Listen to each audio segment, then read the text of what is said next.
This is the place They almost lean on each other. where men are separated The gloves are off, and they are going to battle. by less than half a second. Side by side. Here they come here. Quad oval. It's Bobby Hamilton, Mark Skinner, and Bobby Hamilton will win the EasyCare 200. 2 years in a row. Bobby Labonte, they hit again. It's Bobby Labonte and Ron Hornaday goes across the start finish line just inches in front of Bobby Labonte. Now, the Craftsman Truck Series returns to Atlanta for the second time this season. Only now, the stakes have been raised.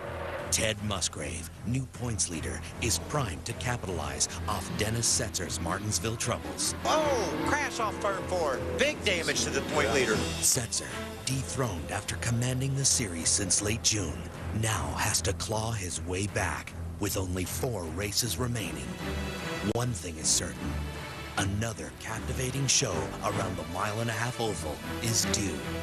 The only question is, who will battle door to door, wheel to wheel for the checkered flag? Get your cameras ready. Race 22 of 25 starts now. They touch, they bang, it's gonna be a photo finish. Holy cow, what an ending to this one.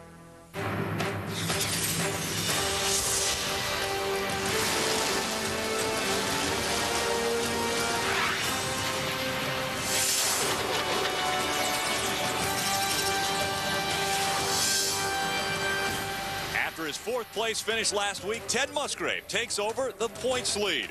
Dennis Setzer takes on a new role, that of hunter instead of the hunted. And Ricky Craven got a huge monkey off his back by winning his first truck race.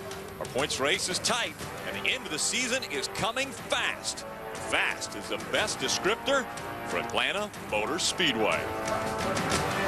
Speed Channel's coverage of the NASCAR Craftsman Truck Series pre-race show is presented by Craftsman. A crisp fall afternoon just south of Atlanta, Georgia. Temperature just 61 degrees. Take a look at our 4 top 10 point standings. 4 races remaining. Mathematically, everyone in the top 10 still in contention. Realistically, it's down to 2.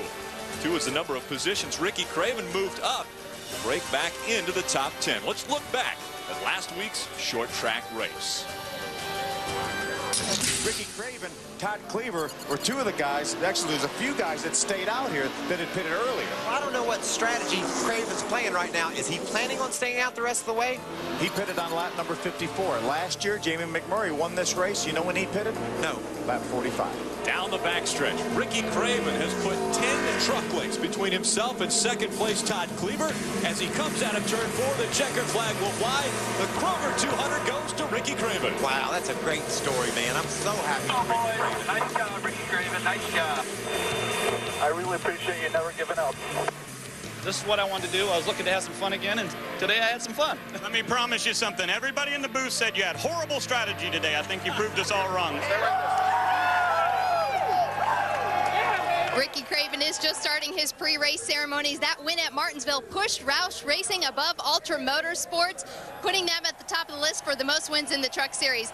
That was a great day for you, memorable day for Roush Racing. How much confidence does this give you going into the last 4 races? It's real big. I appreciate you interviewing me.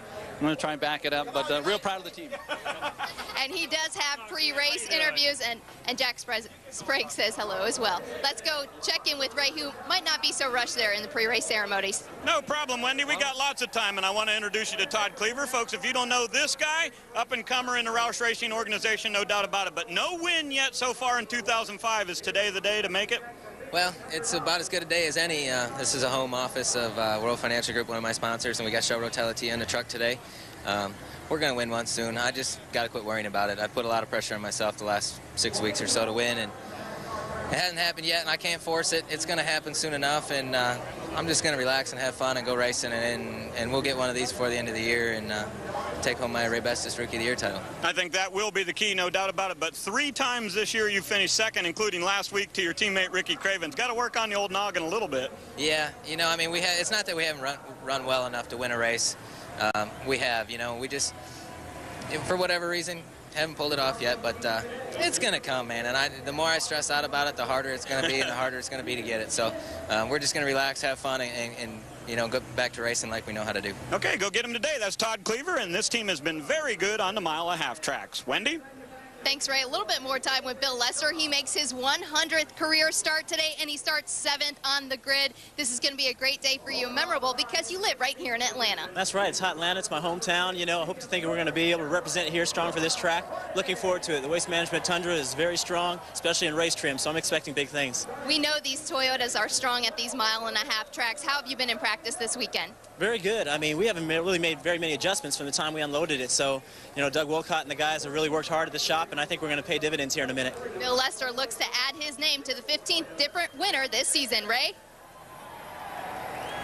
Hey, Wendy, let's talk to his teammate, and that'd be Mike Skinner. Congratulations, man. Another pole, and by getting the pole here today, that wraps up the season. You get a $10,000 bonus from Budweiser. That's cool. I want to thank Budweiser for that. But, Ray, it's been awesome driving this Tundra. It's been a lot of fun, and on these big tracks, it's awfully fast. And, you know, we just happy to be here, man. It's just awesome. A couple of fourths and a second for you when you've won the pole, but not the victory. So what's going to be the key to making that happen today? You know, we had an awfully good truck here back in the spring, and I guess we ran over something or whatever. We had a tire problem, and the right front tire blew. So, you know, I think my mental strategy is to take it a little easier on the tires and hope like heck we can get to the end, because I think we got an awesome truck. Congratulations, Mike Skinner on the pole for the 6th time in 2005. Records continue to be broken, and we will have a new champion in 2005. The question now is, who will it be? Could it be our new points leader, who's definitely on a roll, that being Ted Musgrave? Or will it be a reeling Dennis Setzer, who's trying to right the ship and continue to gain his first championship? Ted Musgrave and Dennis Setzer will battle it out in Atlanta, as well as 34 others in the EasyCare Service Contracts 200.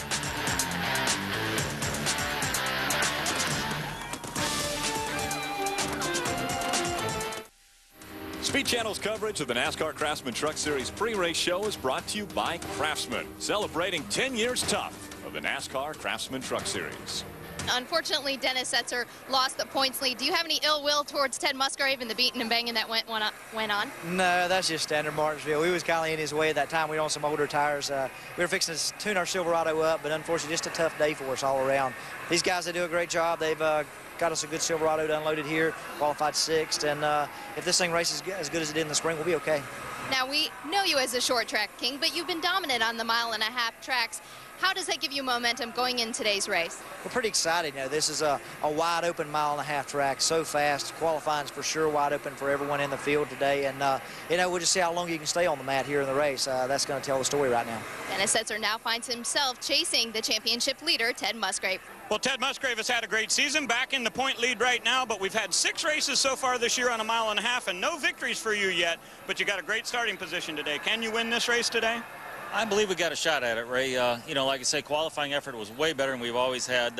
Front row help out. I'm just hope I can try and lead the first lap for some 5 bonus points. But winning it, we're going to sure try like heck. But you know how it is. You just got to kind of just see how the racing goes here in Atlanta. Anything can happen, as we found out earlier. Okay, we wish you good luck today. That is Ted Musgrave, and he is at the top of the points. Wendy? Brandon Witt finished 3rd last week, and now he starts 3rd here in Atlanta. Brandon, how's your truck at this kind of track? RDW Boogity Grill Toyota Tundra is very good. We went testing during the break in between Vegas and Martinsville, and I think we've got our mile-and-a-half program picked up very well. So hopefully we'll stay in the top 5 today and repeat what we did at Martinsville last week. All right, good luck to you. Let's go back upstairs. Gorgeous afternoon for racing. The trucks are covered up, but they will be uncovered shortly as the drivers have been introduced to a great crowd on hand in Atlanta. Racing fans have come from all across the country to watch the tough trucks grace the high banks of Atlanta Motor Speedway. Because Kane never could, so I always put all my blood and sweat on the line. 'Cause I do what I feel, if you don't think I will. Say I won't.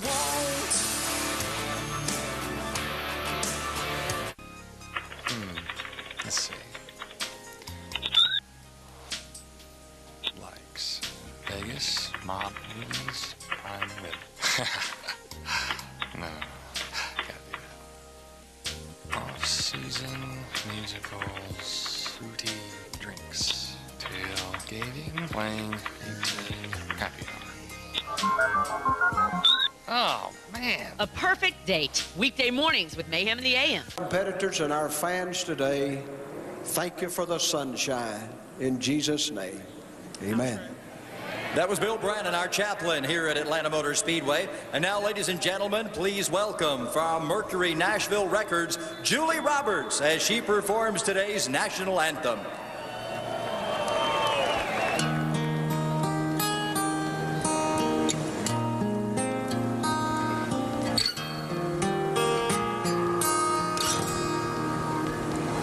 Oh, say, can you see by the dawn's early light what so proudly we hailed as the twilight's last gleaming, whose broad stripes and bright stars through the perilous fight o'er the ramparts we watched were so gallantly streamed, and the rocket's red glare, the bombs bursting in air, they moved through the night, and our flag was still there.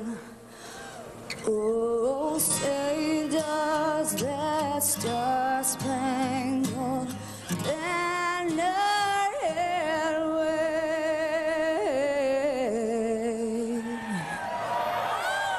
o'er the land of the free and the home of the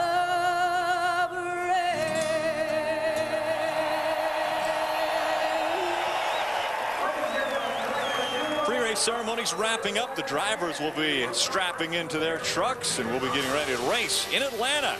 The two previous ones have come down to the final 10 feet before the finish line. We'll see if that happens again today. Remember me? But he does not allow his enemy's will to be imposed on him. Nervous? This is gonna be fun.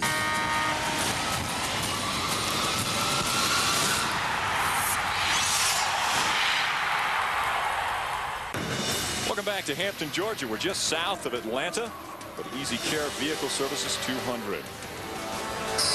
Welcome to the NASCAR Craftsman Truck Series EasyCare Vehicle Service Contracts 200 on Speed Channel. Hello, everyone. I'm Rick Allen alongside of Phil Parsons and Michael Waltrip. Now, 6 races ago, we were ready to engrave the trophy for Dennis Setzer. But things have changed, and momentum has gone a different direction, hasn't it, Phil? Well, Rick, momentum is so big in all of sports, and racing is no exception. 6 races ago, Dennis Setzer was cruising along. As you mentioned, we were going to put his name on the trophy. He was going to win the championship going away, and all of a sudden, it turned. He had just won 4 of the previous 6 races, and then it turned. He can't seem to do anything right. On the other hand, Ted Musgrave has been so good the last 6 races. His average finish is just a little bit over 3 in those 6 races. He went from 227 points behind to now, as you can see, he's 54 points ahead. Right now, the momentum is definitely on Ted Musgrave's side. Gene Need crew chief had a team meeting this week. They weren't talking about points. They were talking about how they can win this race here in Atlanta. And I like that kind of talk. He's going to be awfully tough. Well, with the momentum right now being in Ted Musgrave's pits, how does Dennis Setzer get the momentum back, Michael? Just simply by performing, Rick. They go out here, go out on this racetrack today, and they run like they're capable of, and the momentum will swing. I don't think we can tell who's got the favorite for the championship right now, because both these teams are very, very capable of winning all the races that are left. they can go on a roll and make this happen. So for me, it's going to be so much fun to watch because I don't know which cat to pull for. I don't know who's going to pull this deal off. It is really a toss-up. 2 races have been won by Dennis Setzer at Texas, and Ted Musgrave's been very successful at Phoenix as well as Homestead, where we finished up the last 3 races after this one. So a great points battle we've got building up here. Let's take a look at the Aqua Velva track description on this just over 1.5 mile track.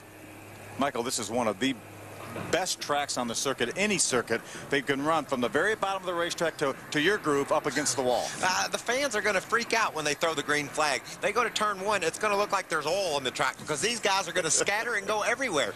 Guys will run literally, they can run 4 trucks wide in a turn, and you'll see that before today's over. And then also bump drafting. You know, you really get in all these tight packs, you want to bump the guy ahead of you and help him get that position so you can move up as well. That's a dangerous game to play, especially at a place here like Atlanta. Well, normally we see bump drafting at the super speedways like Daytona or Talladega, but you mentioned bump drafting might happen here at Atlanta. Let's take a look at the Aqua Velva race analysis. 36 trucks will again be starting we're going 130 laps. It's just over 200 miles. Pit window is about 55 to 60 laps for fuel, but most of the drivers feel like they're going to want new tires probably in somewhere around 40 laps. NASCAR allowed them to practice with an extra set of tires, so most all of these teams will have 4 sets of tires for this race, 1 on the truck to start with, and then 3 in the pits. And I'm sure of the strategy today, Phil. You have to get tires late. You can't pit on lap 45 or 50 like they did last week and win the race. You're going to have some fresh tires near the end of this race. So you're going to have to conserve your tires and be ready to put them on at the end. And you're sure about this? I'm positive. I don't think it can happen either way. I don't think. Well, what do y'all think? I think we need to get this one underway. Let's go down to hear today's command. Ladies and gentlemen, please welcome Michael Curran, COO, Automobile Protection Corporation, EasyCare, as well as his sons Ian and Duncan, as they give those most famous words in motorsports. Drivers, start your engines!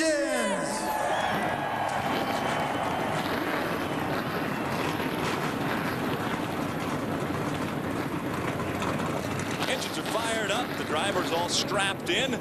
They will be making a couple laps around the track before we get the green flag. Who will win in Atlanta? We've had 2 different winners so far. Will we have our 3rd today? When it's black tie, white lines, hazard lights and the warning signs. I want the rush of 100 mile an hour love.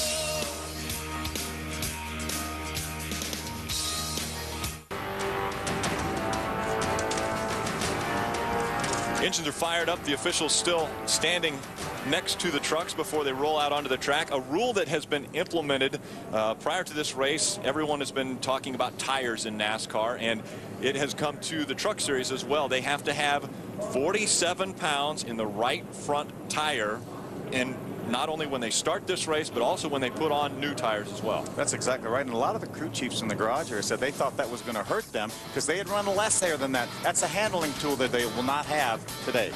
We look at the waste management starting grid. Mike Skinner with his 23rd pole will take the field to the green flag today.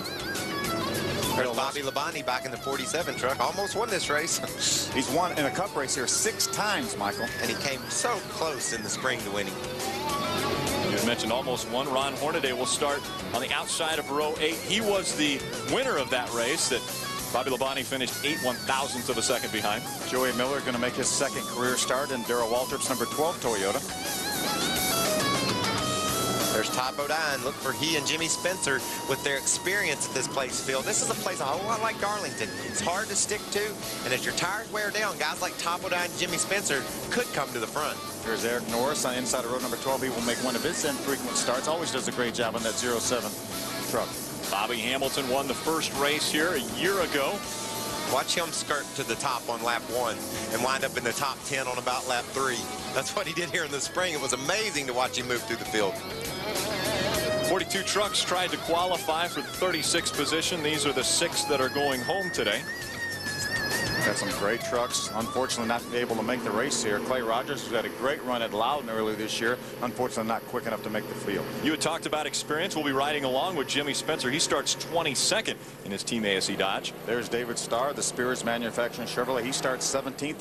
He was in that mix here this spring 5 or 6 trucks under a blanket and end up finishing in the top 5? That's David Rudiman. He won at Nashville. He's had a solid season so far this year. That's the NTN Bearings Toyota. Look for Rudiman to be tough. He sat on the pole here a year ago, ran really well.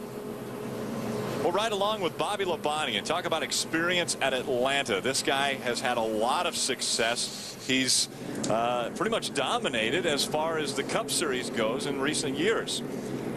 We look at our pole sitter, Mike Skinner. He has the ability to win the Craftsman win from the pole award. It's $16,000 today that he could win for his crew if he's able to win this race starting from the pole position. Let's see if we can start to talk to Kyle Busch. He's starting on the inside of row number 3. Kyle Busch, Phil Parsons, can you hear me? Yeah, I got you, Phil. What's up? Kyle, looks like Richie Waters, Billy Blue gave you a great truck again. You've won 2 of these things this year. Can you make it number 3 today? I certainly hope so. That's the plan. You know, we've had awesome trucks, just like you said, here at the 1.5 mile racetracks. Charlotte and Dover only being a mile, but I'm looking forward to today. Billy Blue Motorsports, I enjoy racing for them all the time here in the NASCAR Craftsman Truck Series. We got a couple new sponsors on board with us today. We got Crud Cutter and Land Liquidations on eBay, so we're looking forward to hopefully putting on a good show for all the folks here this weekend with Billy Blue. And, you know, it's his hometown, Atlanta Motor Speedway, so hopefully we can do something good for him. All right, Kyle, we know that you got to run the top of the racetrack here. Have you practiced up top yesterday? I did, actually. You know, we ran you can run about the first 10, 12, maybe 15 laps on the bottom, depending on how good your truck is. And then you got to move up a little bit towards the top side just to kind of see it play around. I played with it a little bit yesterday. It was a little bit slower for me up there than it was down towards the bottom side. So looks like to me I've got a pretty good truck that I can stay on the bottom with, but I'll still be searching around. There's no doubt about that. All right, Kyle, thanks. Have a great run. All right, have a good time watching up in the booth there, guys. Thank you, Kyle. We'll go down pit road and Wendy Venerini. Bobby Hamilton won here last year and finished 3rd in the spring. We know he has experience coming to this track. He did so running the high groove, but when I just spoke to him, he said he probably isn't going to be on the high groove today because when he just ran the IROC race, it was a little slick for him. So we may see Bobby Hamilton try a different groove on the track than we've seen him the last 2 races. He qualified 25th. He has a lot of space to make up today, but I think he can do it with his experience. Right? Hey, Wendy, when they ran the Busch Series here back in March, the top 9 finishers were all from the Nextel Cup Series. Now, that's not just because they're great drivers. It's because they had an extra set of tires. Well, today, as the guy said in the booth, tires will be an issue. On the wall for Dennis Setzer, we see they've got a set of scuffs over there. 1 set of scuffs here, that'll be set number 2. And they're saving a set of stickers for their very last run. Now, there are a couple of trucks in this field that actually have 3 sets of stickers to rely on today. And many of the crew chiefs tell me that they think sticker tires are going to be better than scuffs. We'll have to see how it plays out. But as Michael said, they're going to hold on to this last set of tires till at least 30 laps to go. Hey, Mike Skinner, it's Mike up here in the speed booth. You got a copy? What's happening, Mikey? Oh, we're just up here talking about the fact that did a poll through the garage area, and everybody said you were the man to beat, that your truck was fast. They said you might have a tire issue, though. You've had it before in the past. Then I heard you say in the pre-race interview that you're going to take it easy. I've never seen you do that. I can't wait to watch. Is that going to be the plan? If you see me not taking it easy, come on the radio and tell me to take it easy. Last time you said I was going to have tire problems, we won the race. I love it when you say that. Yeah, and last time I said the guy that had the right strategy was going to lie. I mean, it's just a mess up here for me. But we're looking forward to watching you drive the heck out of that Toyota, Skinner. You're fun to watch. Go get them. You're coming to the green. Buckle up and do all that stuff your crew chief tells you since I'm taking up your airwaves. All right, Mikey. You guys have fun up there. The field all in line, 36 trucks lined up side by side. Following Randy Kaiser in the pace truck, he will duck down onto pit road. And again, Mike Skinner and Ted Musgrave making up row number 1. Now you watch this, Rick. When they get to turn 1, you're going to think there's oil on the track. These cats are going to go everywhere.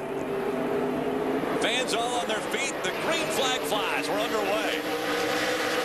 So many of these racetracks, people fight for the bottom. They're going to be fighting for every position, as you mentioned, from the very bottom to the top. Kyle Busch already jumps to the inside, made it 3 wide, moves up into 3rd. Wow, and he looks like he's going for first. Phil off turn 2. Look at him. Pitches it to the bottom. He's got him 3 wide on the back straightaway, going for the lead. 3 and 4 wide as they came out of turn number 2. They're 3 wide for the lead. Kyle Busch takes it on the bottom. Now look at that mess. I told you, look at them. They're everywhere. Looks just like restrictor plate racing at Daytona or Talladega. Wow. The start-finish line, it only took 5 miles. That's Steve Park. Steve Park getting spun around. Oh, back up the middle wall he goes. Wow, that was a tough blow. Hope Steve's okay. Mike Bliss, the 16 truck. Express Motorsports, you see some fire under the hood. That should extinguish itself, Phil. And you can see Steve is going to be okay. Both of the guys. Yeah, both of them have the window nets down. Mike's already getting out of the truck. Steve's moving around, getting out now. That's great to see. Tough break for Eric Norris. We mentioned earlier that he makes one of his infrequent starts in the Pavestone Chevrolet, and unfortunately going to be a short one. That was just a deal where it got crowded on Steve. One truck moved over a little bit, probably reacting to a truck to the outside of him. They bumped. He and Steve bumped and sent him spinning. He was so excited about this opportunity, too. He's in one of Bill Davis's Toyotas, really looking for a great run. Here's another look at it. See, Steve's on the inside. They're right inside of 10 feet. They make just a little bit of contact there, and it spins him around. Unfortunately, he's not able to stop the truck before he moves back up the racetrack. Then, as you mentioned, a hard hit from the 16 of Mike Bliss. Looks like they're going to stop the race, guys. A lot of you see all the debris flying around the racetrack. There's another view. Look on the inside. Blue and white truck number 67 Steve just got a bit of a tap, just enough to turn his front end left towards the inside wall, and hard contact. And he had to know that was going to hurt, Phil. He slid for a long way knowing that nothing good was going to come of it. You can see him getting on the inside of Fedewa, and Fedewa just adjusted his line just enough to mess Steve up. I mean, Tim he didn't even know Steve was there. He made a small adjustment in his line. Steve had to react to that. Boom. Gets into the side of him and wrecks. Yeah, it wasn't a situation. Here comes the impact. You can watch slow motion. God. Wow, look at the 16 truck buckle. Look at the damage to the left front corner of that 67 truck of Steve's. Violent. Thank the Lord for the safer barriers. Pretty hard hit by the 07 of Eric Norris, too. Obviously, the 16 of Mike Bliss, the 07 of Eric Norris, had absolutely nowhere to go. Steve Park came along and slid back up the racetrack right in front of them. Steve had no control at that point either. Well, let's see what Rudiman saw from his truck. This is going to be a dramatic picture of what happens. You can see Steve just up ahead there, getting sideways. David just gasses it up. Do you hear him, Phil? Shot through that hole, and good thing he did. It closed up behind him. Yeah, as soon as he got by, then he backed back off the throttle because he knew it wasn't going to be pretty. Riding along with the Spears right there. Stay in front of you. Stay high, outside. Oh, stay high. That's a driver just listening to all the information that's available to him, but keeping his eyeballs open and not overreacting and saying, okay, high might be good right now, but by the time I get there, I think I'll go low. He slowed down. That was the key to his success in getting through that crash. We saw there was fluid up on the top side of the track. The two trucks stopped about in the middle, and so the safety crews needed to get out and clean everything up for the red flag conditions in Atlanta. Welcome back to Atlanta Motor Speedway. Red flag out for the EasyCare Vehicle Service Contracts 200. Michael, let's look at this. Closer look at this. Yeah, check the anatomy of this crash out, Rick. This happened. We're freezing it right here. You can see the trucks coming down the front straightaway. Right there is Jack Sprague. He is on the outside of Tim Fedewa, who is there. As they go forward to about the start-finish line, watch Sprague. Freeze it right there. See Sprague starting to make a move to the inside of the racetrack. When he moves over toward Tim Fedewa, continue roll the tape. Stop it. Now remember, these guys are running 190 miles an hour. Right there at that point, Fedewa felt Sprague on his right rear corner, and he made an adjustment. He said, I got to get over to the left. Someone's out there. I'm just going to give him a little bit more room. There's no intent from Fedewa here to cut Park off, nor does Steve know anything's coming. But look, stop it. Look how much room is between these two trucks and what happens to Steve. When Fedewa moves over, Park doesn't know that's happening. He doesn't know that Sprague has moved over. That happened at the start-finish line. That was just how long it took him to react and how perfect of a storm that had to be in order for this accident to happen. And watch the impact. Golly, what a crash. Watch this impact, Phil. You saw the front brakes on the 16 truck of Mike Bliss locked up because he knew that Steve was coming across the racetrack, but all he could do was hit the brakes. There was no way to avoid that. He couldn't slow down any more to avoid Steve. The pole was set today by Mike Skinner at just over 182 miles an hour. That's how fast they're going around this mile and a half. Cleanup continues in turn 1 and 2. of the very first things the teams do when they get to the garage area is to level their 4 scale pads. Now you'll notice I have a measuring device over here, and on this scale pad I have Craftsman's new laser track level. Now you'll notice there's one bubble to level this from side to side and another bubble to go end for end. And as I make these adjustments, it does make a difference. You want the bubbles to be perfectly level. Then I can reference the other 3 scale pads to make sure we're ready to go to work. This one's really nice because it's actually self-leveling. I don't even have to look at the bubbles. Now you'll notice I've got a horizontal line right now. I can also go vertical or I can go crosshairs. And this makes it really nice if you're putting up a shelf or hanging pictures. In celebration of the 10th anniversary of the Truck Series, we present the toughest NASCAR Craftsman Truck Series moments, made possible by Craftsman, the official tools of NASCAR. In a series that was formed on the short tracks, moment 4 is the first ever race at Daytona Superspeedway back in 2000. Drivers names such as Greg Biffle, Kurt Busch, involved in this first ever race. Also involved in this race was Jeff Bodine. Take a look at this accident that took place in the middle of this race. Jeff Bodine obviously went on to continue racing, but it was Mike Wallace who continued on to the checkered flag in the first ever race in Daytona. Cleanup continues in turn 1 and 2. In Atlanta. So lap 5 completed, lap 6 underway. Kyle Busch in front of Ted Musgrave. Brennan with the 38. Toyota looks to the inside of Dennis Setzer, not quite able to make the move this time. It's a lot calmer, it seems like, right now with a single file restart. A lot, because just that much less air bundled up, and these trucks suck up so well to each other. Look at Musgrave driving right on the back of the 15. That's because they make big holes in the airfield, knock a huge hole in the air. The trucks behind can drive right through. And Musgrave would love to get up front because he would love to get 5 bonus points out of the way right now. He wanted to lead that first lap. Kyle Busch didn't allow him to do that. He would love to get up there, pass him, and get those 5 points. A little side-by-side behind the front 6. Battle for 7th position. That upper groove is going to be the deal, Phil, as these trucks start to put some laps on the tires. You can see the leaders, all 4 or 5 trucks in the front there stuck to the bottom. Back in 7th, we got a cat starting to look on the outside. Bobby Labonte, the 47 truck, knows his way around this racetrack. And I'm seeing trucks really starting to struggle 4 or 5 laps into this race under the green flag, sticking to the bottom of the road. So this will be big what Bobby's doing here. There goes Bobby Labonte on the outside of teammate Dennis Setzer. That's the 46 and 47 running nose to tail now as they go down the backstretch. That might show Dennis Setzer, if Bobby's able to drive by him on the outside, it may show Dennis Setzer that, hey, that outside groove is there. Let me get up there behind Bobby Labonte and see if I can make some time up. To the side he goes, and Bobby Labonte will take the position away from Dennis Setzer. So Bobby Labonte moving forward. What if we run about 5 green flag laps and all of a sudden the outside groove is already working? Good battle for second. Mike Skinner, our pole sitter on the inside of Ted Musgrave. Smoke coming out of the 17 Intian Bearings Toyota. And that will bring out our second caution of the day. We have yet to get to lap 10 in Atlanta. And problems with this Toyota. What a horrible break for David Rudum. He had such a good run at Martinsville, had a good truck at Martinsville. He lost a gear there, and looks like, is it running, you think, Michael? I'm trying to listen, Phil, and see if the engine is running. Maybe a line broke on the NTN Bearings Tundra, or perhaps the thing did break an engine. You don't ever hardly see that, especially this early in an event. Let's see if we can.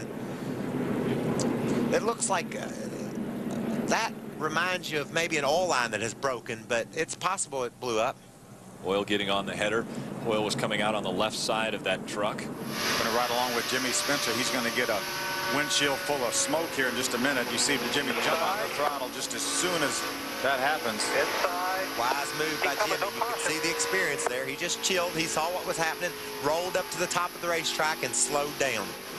A lot of times when an engine blows or something happens, fluid comes out, we'll see it on these cameras, but we don't see any fluid getting on that camera of Jimmy Spencer. Well, they're pushing it back like whatever went wrong is the end of David's day. He's unbuckling his Hans device, and we could buzz him up and see if he knows what happened to it. Yeah, before he gets his radio, I'm sure our pit reporters will be down there and get the full story from David Ruderman. What a tough break. This is such a good racetrack for him. He sat on the pole here last year, finished third as a rookie very early in the season last year. And they had a very good truck in practice. Those guys were very optimistic about today. They ran a 70 qualifying. He ran 70 in race trim. Inside of 10 laps at Atlanta, and already 4 trucks have left the racing surface.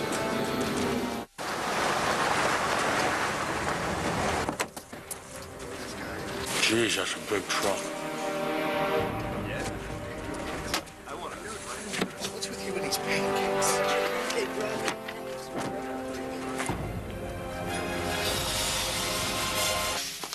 Ladies? Joan Rivers. I think you know why I'm here, Julia. And Anne Heche. No, I don't want you to look different. It's the only way we can be safe. In an all-new Nip Tuck, Tuesday at 10, only on FX. Back to the NASCAR Craftsman Truck Series on Speed Channel. Let's go down to pit road and Wendy Venerini. This is the worst thing David Ruderman want to see, especially on this mile-and-a-half track that he's so good at. What happened? Are you done?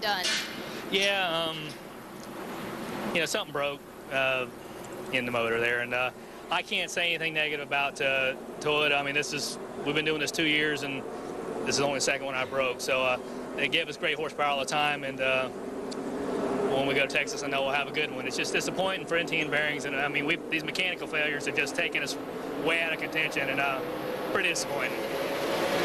David Ruderman said it best. Rick? Restart on lap 13. Kyle Busch in front of Ted Musgrave, Mike Skinner, and Bill Lester running in the top 5, as is Todd Cleaver. Well, they ran 3 or 4 laps under green and went from the bottom to the top. Still, the leaders are on the same tires they started the race on. See how long it takes them to fan out this time, Rick. So, Phil, you and I talked to Bobby Labonte before this race, and Bobby mentioned that this is a racetrack where the first 10 laps you're going to run about as hard as you can, and then you start to lose the tires, and then you've got to really conserve the tires and run maybe a Mike Skinner type of race where you don't go so hard around the track. Well, jury's still out whether Mike Skinner's going to take it easy or not. We can't haven't seen that. No, we can't get with you on that right now, Rick. Time will tell if that's going to be a possibility. This is the guy making the move, and he's doing it on the top of the racetrack.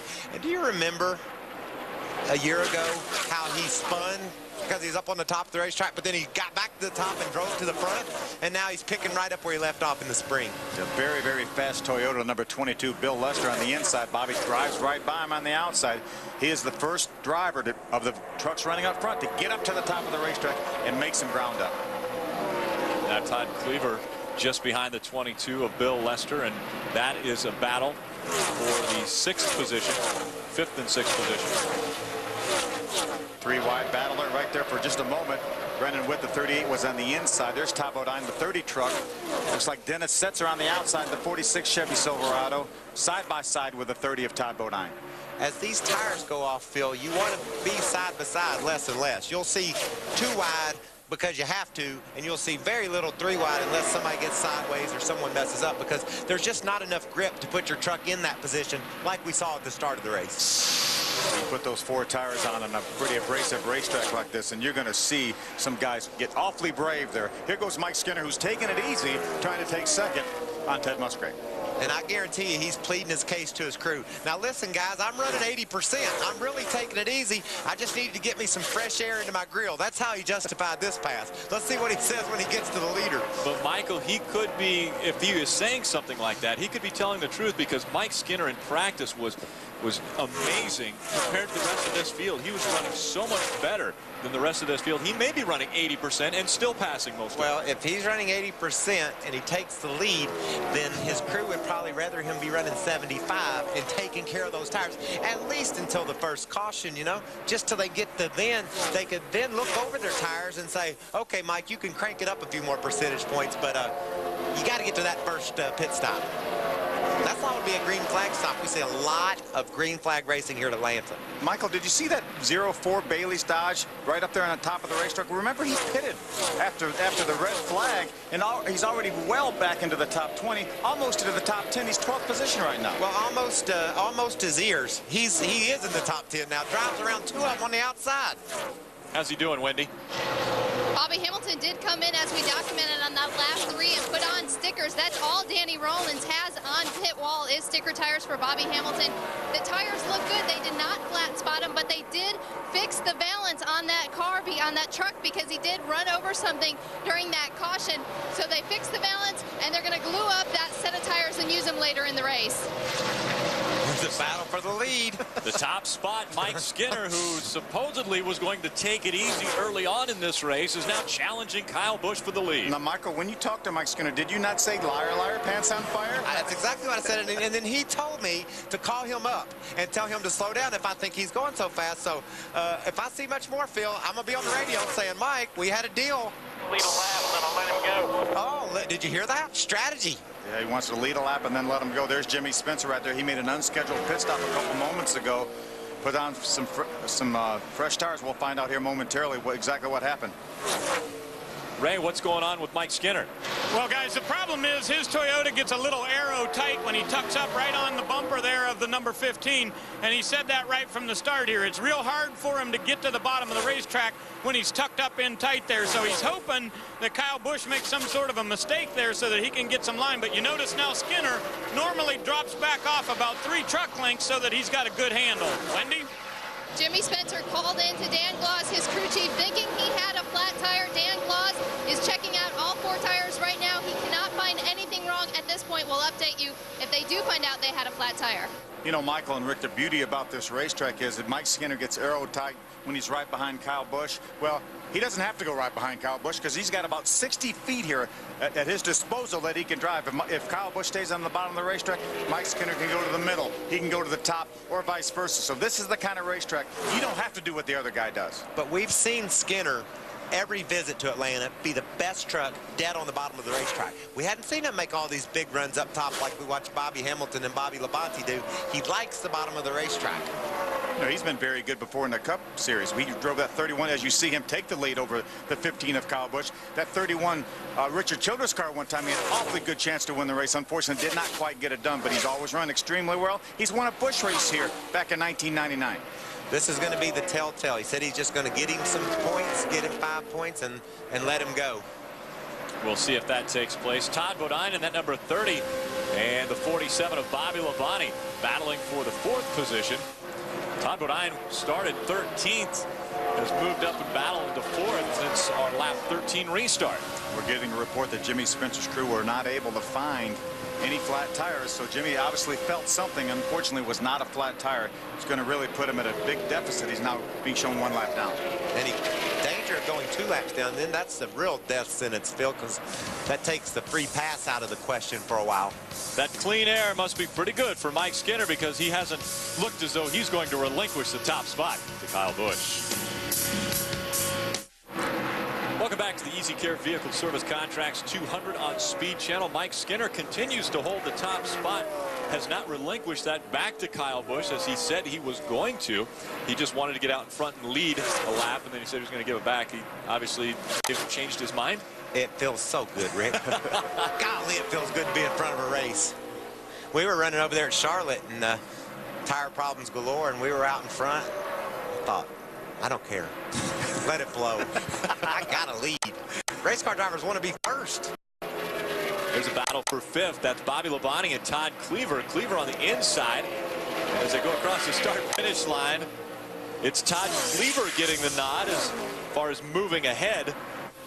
That was 7/1000th of a second that separated those two. He's been close to a tighter finish than that. Wendy? Bobby Labonte is reporting that he's been tight in the center and loose on exit. He was going to ride on the high side for a while. He's trying different grooves on the track to see what happens. We should see these trucks coming down pit road shortly, though. Lap 35, if we stay green, is what I've been told by most teams. Ray?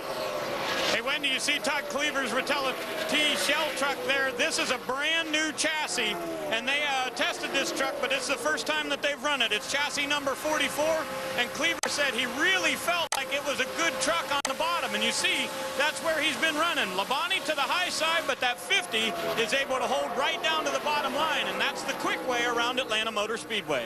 Ray, you're exactly right. I talked to Mike Bean, crew chief for Todd Cleaver, before the race, and he said if we had our other truck that we're going to run at Texas next week, I would know exactly what I needed to do there that day because we know it like the back of our hand.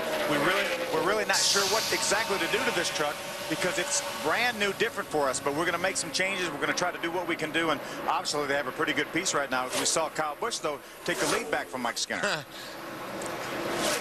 I guarantee you when we call Skinner to yell at him about leading the race, he's going to say, Mike, I'm taking it easy. I promise. I am. You can see what Todd Cleaver's doing here, Phil, is difficult. He's driving around a fast truck on the inside of the racetrack. Bobby Labonte's running high, keeping his momentum up. Todd's truck is good enough where he can make that ground on the bottom. You don't see that very often here at Atlanta. Bobby's going to continue to run the high side. You see Todd Cleaver, the 50 truck on the inside. See where they land when they come off the corner here. Todd Cleaver putting a little distance between himself now and Bobby Labonte. You know, Wendy reported that these drivers were talking about pitting around lap number 35. You see the battle for the lead again. Mike Skinner looks to the inside, but boy, lap 35 laps is awfully early here to be pitting. You could probably go 55, 60 laps on fuel. It would really surprise me to see them pit this early. I can't see it happening, Phil, and I'm going out on a limb here, but that's too soon.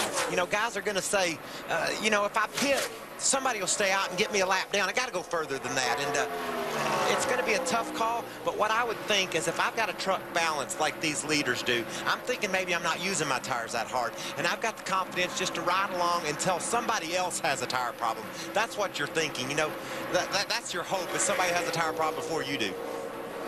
And so you're touching a little bit on pit strategy now, Michael? Is that what I'm hearing you say? Pit strategy, I know all about what's going to happen. I got the pit windows down. I know what they're going to do on their tires. What's Ray think about my strategy? Let's find out, Ray. Well, Michael, I agree with you that it is too early here, but the problem is some of these teams saw cords on their right front tire after about 42, 43 laps like that, so they do get a little cautious. I agree with Phil that the fuel window would go much longer, but you just don't want to take a chance. We've seen Skinner and other guys blowing right front tires and into the fence ending your day. Terry Cook did it at Kentucky, so we know that they're going to be concerned about that right front, so I do expect them to pit in the mid-40s. Mike Skinner taking the top spot, back away from Kyle Busch, back out in front, and obviously he's waiting for a call from you, Michael. Well, he would tell me that he's taking it easy, just like I bet he's telling his team on pit road. Now, these trucks have slowed down about a second and a half to 2 seconds just about throughout the field there. So that's obviously how much give up these tires have and fall off. So I know the drivers were screaming right now. They would love to have new tires, but they don't want to take that chance like we talk about to get a lap or a lap and a half down and then the caution come out and be so many trucks on the lead lap. This cat here in this 50 truck, he's running the bottom, Phil, and he's still running the bottom, and he's one of the fastest trucks out there. I like what I'm seeing out of him for today. You get a truck to work perfect on the bottom, it's going to outrun the one running around the top. There's no doubt about it. It's shorter. But Michael, is he wearing his tires out more? Will he be in a situation where that truck's going to fall away faster than, say, Todd Bodine, who's running the high side of the track? No, they've already fallen off as far as they're going to fall. What would be a question is whether he's wearing his tires more by taking a shorter route around the track. My answer to that, Phil, would be that the groove on the bottom is probably slicker than the groove up top. So your tires aren't chewing the ground as hard. You go up top to find fresh pavement. That's harder on your tires. So I think he's the truck right now. We got to look at the guy that they're going to have to deal with before this race is over. That was for 4th and 5th. This is 6th and 7th right here. That is the 23 of Johnny Benson making his way around the 47 of Bobby Labonte. And so Johnny Benson moving toward the front, now in 6th position. Johnny had a good truck in practice. He qualified in the 14th position. He's been a little bit quiet so far, but he's making his move now towards the front. He's already up to the 6th spot. We've had 14 different winners so far this season. The two that are up front that have not won as of yet, Todd Cleaver in the number 50 and the 23 of Johnny Benson. Wendy? What's amazing about Johnny Benson, he's finished second 4 times in his career, which ties a record with Ernie Irvin in the Truck Series. Now, Johnny and his crew did bring a brand new chassis here, number 73, and they did test it. Johnny said he feels good about his truck. He's been able to run just about any place he wants it. That's another strong truck you see there, Phil. The 99 of Ricky Craven. You talked about momentum. He won last week in Martinsville, and he is driven into the top 10 and is really fast right now. you knew Ricky Craven would be up around the top. He loves running the high line. I talked to Ricky right after qualifying. He said that, you know, it felt so good at Martinsville last week. He said, well, I needed it so much. Obviously, it's no secret he's not going to be back with Roush Racing next year, so he's obviously auditioning for a job. And he said the phone really rang this week, so that's great to see. Wendy, what's going on with the 99? The 99 did not test here, so they decided to use the 50 setup from the spring race. And according to John Quinn, the crew chief, he said it's worked out just good. So they did borrow the 50 notes from the spring on Ricky Craven's truck today. Great side-by-side battle right there. Todd Cleaver, the 50 truck on the inside, going for third over Ted Musgrave. And I like what Todd's doing. He's using the bottom to pass, but he's not crowding back up in line. He's waiting until he's got the guys well cleared and then taking the top of the racetrack. So this is not only an exercise in showing us a fast truck, but it's also a cat that's being patient, making sure he doesn't overrun what he's got. We saw that with Bobby Labonte when he was side-by-side with Bobby. He made absolutely sure that he was completely clear of Bobby before he pulled back up in line. As we see Johnny Benson, the 23 Toyota, also moved by the one of Ted Musgrave. Looks like Musgrave's struggling right now. Yeah, but these are fast trucks. They've been the fastest trucks throughout this whole mid portion of this first run. They've really come to life and driven around some good guys. Our points leader in the Mopar Dodge #1 there has dropped back to 5th position. Wendy, what's going on? He is getting a little bit tight, but the biggest problem on Ted Musgrave's truck is that he has a chattering right front tire. He feels a pretty good vibration in that truck. They're just waiting to see what all the other crews are going to do on pit road before they go. It blew out, Wendy. The right front tire just gave way for Ted Musgrave, and so problems with that truck, and that means the caution will come out. Or when Wendy said that he felt a vibration, I was going to say, Michael, it's time to pit now. Don't wait. Come in the pits now, and bam, the tire blew before you could get in. Now that looks pretty bad, Phil. I'm wondering, with the safer barrier and the fact that he had slowed down quite a bit, if he can recover from this. Watch him. He's obviously knows something's wrong. He's got that vibration. Then the tire goes. He makes, again, without a softer wall, that would have been hard contact. But he may be able to patch that truck up, see if his toe's not too far out. Another look at it right here as you see Jack Sprague, the 60 truck, go underneath him. Pretty significant contact, though, Michael, even though it's a softer wall. And we heard Gene Need, his crew chief, say, all right, guys, survey the damage. They are running for a championship. They are the points leader, 54 points over Dennis Setzer. They've got to get this truck back out onto the track for points purposes today. They're not going to like what they see when they survey the damage. What I'm looking at, Phil, is look at this left rear tire right here. It's hanging out the left side of the truck. That means the track bar, panhard bar in the back has bent. The rear end is shifted over. Maybe some trailing arm damage. You see the right front tire now is doing some significant damage to the bodywork, as they often do. But we've seen these trucks get scarred up pretty good, and I remember it's a high-speed racetrack, though, to have that much damage and be able to run at 190 miles an hour entering these corners, too, Michael. And at the start of the show, we talked about bump drafting and how this is similar to a Talladega or a Daytona. So aero is very important here at Atlanta. Well, I'm thinking about minimizing the loss. You know, what can that team do right now to get as many points as they can today? They're 40, 50 points ahead in the points. They just need to survive this race. If that had been a concrete wall instead of the safer barrier, he'd be in the garage area right now fixing brake rotors and A-arms. But maybe that safer barrier and the fact that he has slowed down so much will allow them to persevere today. One of his crew members went back, and what you had talked about on that rear end was checking out the right rear. It looked almost as though some of the body was getting very close to that right rear. He was probably trying to pull some of that away from the tire. Out in front of this field is Mike Skinner, who has taken over the top spot from Kyle Busch. Let's go down to pit road and Wendy. Kyle Busch already has 2 wins in the Truck Series this season as he comes to a stop. 4 tires, no adjustments on Kyle Busch's truck. They are putting on 1 lap scuffs on his truck. Ray? Wendy, it'll just be air pressure adjustment for Mike Skinner and his Toyota Tundra. You see him on the top of the screen. Now Todd Cleaver brings his Ford in on the bottom of the screen, and they are going to add 2 rounds of wedge on the right side. So they go down there for the wedge. This will be a 4-tire stop for these guys. They continue to go to work. You see that Skinner already has his work complete. He's on his way down pit road. It'll be a battle. Skinner gets off pit road first, then it's the 15.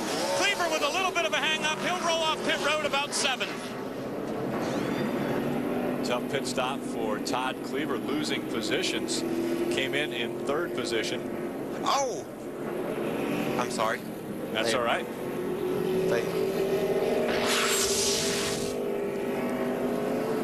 So there's David Starr. Watch the 99 as he tries to leave. It's a tire. Pits. It's a tire, and also gets one of the crew members pinched between the tire and the truck on the Spears manufacturing team. We'll shake it all out when we come back. That's why I said, ooh. So I always put all my blood and sweat on the line. 'Cause I do what I feel. If you don't think I will, say I won't.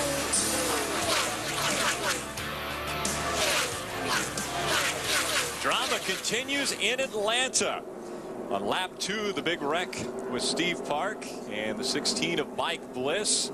And then we see how the 17 of David Rudeman is out of the race already. Problems with our points leader, Ted Musgrave. And out front of this one, it's Mike Skinner looking for a win in Atlanta. He's led all 3 races here, but has never come home with the trophy.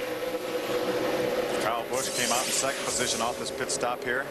You can see the 2 blue and white trucks on the bottom. That's the battle for the free pass. Spencer needs to get around Lynch in order to get the free pass and get back on the lead lap. Kyle Busch peeks to the inside of our leader, Mike Skinner. Remember, these guys feel really good right now. They all have new tires on. Check this out now. Points as of now. Dennis Setzer would be on top by 1 point over Ted Musgrave. 3 wide. Why not do a little 3 wide right here? Johnny Benson, Kyle Busch racing for the top spot. Johnny actually leads that lap. How about that? Good job, Johnny. Johnny's made the cup race for tomorrow too, so doing double duty this weekend. Mike Skinner's another driver that's going to run the cup race tomorrow. Bobby Hamilton, that's also in this race, will run the cup race. Obviously, Bobby Labonte, Kyle Busch are cup regulars. They will also be in the race. You mentioned Bobby Hamilton. What a busy day for Bobby Hamilton. He just got done with the IROC race. Right before the start of this race, had to jump out of his damaged IROC car and get into a truck. But I like the fact that he was on the same racetrack during the same weather conditions that these trucks are in right now. That's why Bobby Hamilton, I think, may be a force to be reckoned with before this race is over. Kyle Busch grabs the lead away from Johnny Benson. They continued side by side. Johnny Benson drops back to second now with Todd Bodine right on his bumper. There's Bobby Labonte on the outside, makes his way around Mike Skinner. What a great battle at the front of this pack. Golly, they're all over each other. Remember, that's just about how this race looked earlier this year. Inside of 5 laps to go, every lap, we never knew who was going to be leading. As it got down to the finish, it looked like Bobby Labonte had the race won, and Ryan Hornaday beats him by 0.08 of a second. And folks, this is a NASCAR Craftsman Truck Series race, even though the names up front are Kurt Busch, Johnny Benson, Todd Bodine, Bobby Labonte, and Mike Skinner. Well, it's actually Kyle Busch up front. That's true. Kurt's in the crowd. You're watching. He is watching this race, though. Yeah, that's right. The one is amazing to me. He hit that wall hard, Phil, and yet he's being able to pass people. He's not passing many, but he's not crashed. He's not giving up. Wendy, what are they saying in the pit? This is definitely a championship contending team down here on pit road. When they saw the damage to the one, they went right to work. They were patient about everything they did, and Gene did an excellent job of keeping Ted Musgrave on the lead lap. Now he's all the way back in 28th, but the good news is he is on the lead lap. He does have extensive damage to the right side of the truck. They have fixed the toe temporarily, but Ted Musgrave said whatever changes you did, do more of it. And he was referring to the toe of the truck, which is still knocked out. So Gene Need is just hoping for a quick caution. Well, Phil, it'll become really important as they run 8, 10, 12 laps for them to get another caution and get back to work on that truck. He is using his tires up more now than ever. The toe's knocked off. He doesn't have his right front fender. That thing will go away in a hurry if it's not right. We'll find out real quickly what kind of shape they're going to be in. Yeah, as Wendy mentioned, and you mentioned, he would love to get a caution anytime from now, you know, as soon as he can get one so they can get back in, work more on that truck. We've seen Gene Need and his crew do miracles for that truck. We've seen him move the rear end housing around and come back and win the race in California. They know how to fix that truck. They've assessed the damage. They've made what repairs they could make under that previous caution flag. Now they need another. Sure do appreciate what I'm seeing out of my buddy Mike Skinner. He knows his truck's fast, but yet he's being patient. He knows this race is far from over. He solved tire problems out of another truck. He's heard from his crew what his tires look like. He's taken all that information and tried to figure out the best way to go about winning this race. And we throw out the word tire problems as a topic. Now, remember, NASCAR mandated 47 pounds of air pressure in the right front, and we saw our points leader blow the right front tire. Well, that doesn't mean that it's an air pressure issue. There's obviously things he can run over and get a slow leak, and then it's going to blow out eventually. When a tire runs around with a slow leak, he's going to get a vibration, as Ted Musgrave reported, and then it could blow out. So there's nothing to say that it was an air pressure situation that caused that tire to fail as it did. Battle for 5th and 6th. Jack Sprague just in front of Mike Skinner. Kyle Busch checking out on Johnny Benson at Atlanta Motor Speedway. Welcome back to Atlanta Motor Speedway. Kyle Busch now in 2nd, just behind Todd Bodine, but he actually backed off to give Todd Bodine that position because he had a problem. Let's take a look. Check this out. Kyle was comfortably leading. You hear his team talk about temperature on the engine going up. Right there. You see that? There's trash on his grill. Now watch it suck off. Gone. Temperature problem solved. He came on the radio and said, my temperature's hot. He had a 8 car length, truck length lead. The crew chief, Richie Waters, said, slow down. Let the 30 or the 23 suck it off of you. And I'll be darned if it didn't work. Those crew chiefs are kind of smart, aren't they, Michael? They are very smart. You can really appreciate it when you get a good one. So somebody that can tell you something like that little bit of information, and then you go do it and it works, then you become like a dog. You say, well, what else? What do you want me to do now? I'll do it. I don't care. How do you want me to get by that 30 truck again? Look at Ted Musgrave on the inside. That's Scott Lynch just in front of him in the Orleans number 62 Dodge. I'll tell you, he's running with some great trucks. There's Ron Hornaday, who won this race in March. You've got Bernie Lamar and Kevin Harvick's other truck. There's Regan Smith, the 06. There's Bill Lester behind Ted Musgrave. I'm telling you, Ted Musgrave's going to the front. And I can't believe, you know, they talk about tough trucks. That's a tough truck. It ran into the wall hard. And from what I've known in the history of racing, he was in the garage area fixing that thing.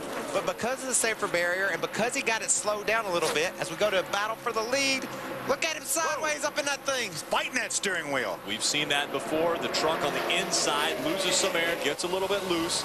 Kyle Busch has to back off of it. Now look at the 47.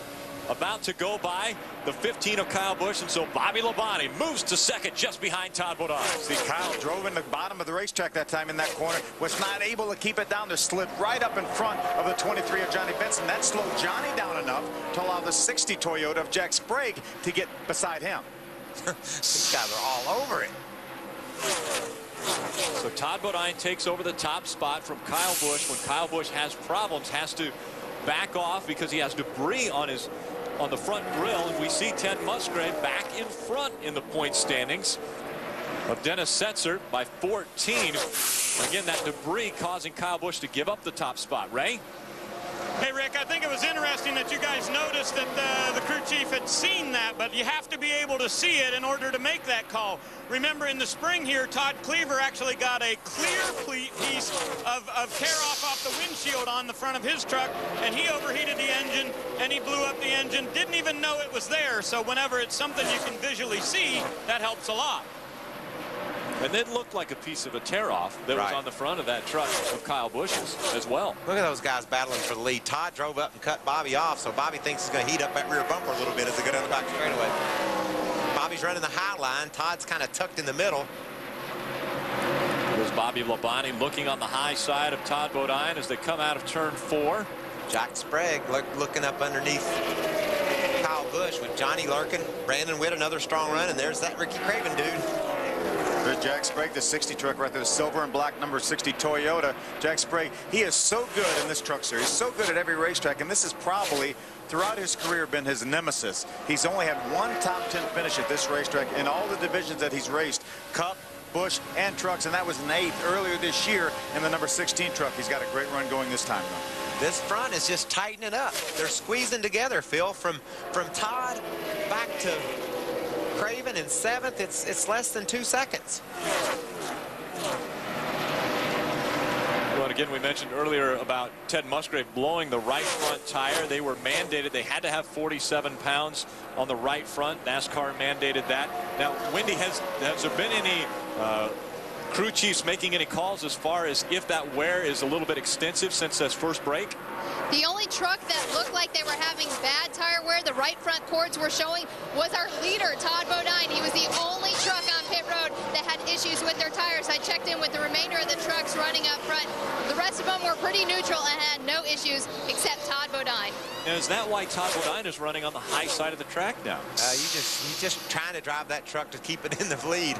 You know, Todd, he's going to go like heck, and he's just trying to keep it in the front. He's getting heated up really big time by Bobby Labonte. Labonte to the bottom. Bobby's been on the top of the racetrack this entire race, and he's going to make the pass for the lead on the bottom. Bobby Labonte takes over the top spot, and we see up in the left-hand corner of the screen the 75 of David Starr. Now, on that last break, we talked about how Ricky Craven was coming out of his pit stall, and one of his crew members actually got a little bit hurt as he was trying to avoid the 99 of Ricky Craven. Let's look at that. 75 of David Starr is in the pits right in front of the 99 of Ricky Craven. You see Ricky leaving.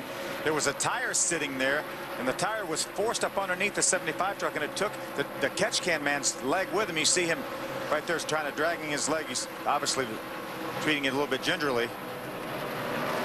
Ray, what's going on down there, bud? Well, Phil, just wanted to let you know that is Carl Hand, that is the catch can man on this Spears Manufacturing Chevrolet, and he has been taken to the infield care center. It appears that he may have his right ankle, so what they're going to do is have George Stone come over here. Now, he is a member of the 16 truck, and of course they got out of the race earlier today because Mike Bliss got in that wreck. So George Stone will come over and fill in for him, and it looks like Carl Hand will not be back for the rest of today's race. So David Starr's crew member suffering a little bit of an injury as far as working on the pits today. Battle for second. Todd Bodine just in front of Jack Sprague. The 30 and the 60 going at it now. So unusual to talk about Jack Sprague being in anything other than a Chevrolet. 200 and some career starts in the Truck Series, 3 championships, a bunch of wins, and they've all been in Chevrolet. Last week at Martinsville was his first time ever in anything but a Chevrolet, his first race in Jeff Weiler's Toyota, and he's got a great run going here. Down on the bottom of the track, we've talked about the preferred line, the shortest distance, obviously hugging that white line, and that's the line that the 60 of Jack Sprague has chosen to take. Looks like he's going to drive that thing to the front, Phil. He's been making some good moves around Johnny there. Todd's up back on the back of Bobby. It's almost like Todd backed off a little bit, cooled his tires a little bit to make another run at Bobby Labonte. We saw Bobby drive by Todd on the bottom of the racetrack. Now Todd's going to return the favor, try to do the same thing.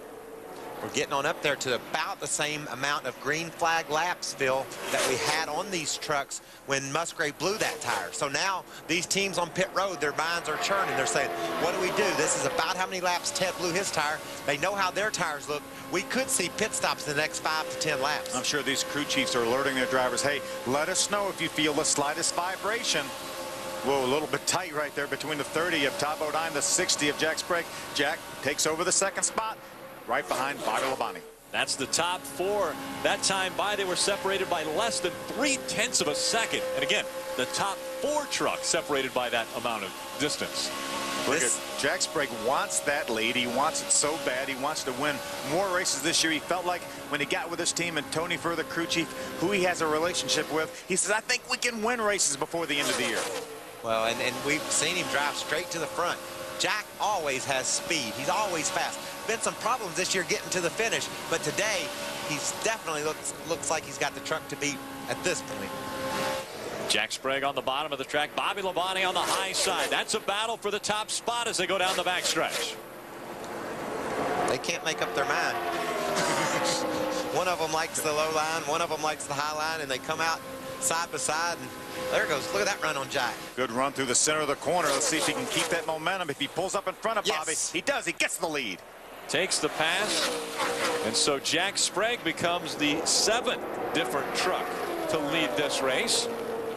Will he be able to drive off from him, Phil? We've seen guys get to the front, and that changes their truck a little bit, and the guys running second, third, and fourth close up on them. Be interesting to see if Jack can get that thing to the front and leave it there. Here's a cat that has some trouble on pit road, the 50 of Todd Cleaver. He's making his way back to the front. He had the fastest lap of any truck on the track last time by. He just picked off Kyle Busch and drove up to the 6th spot.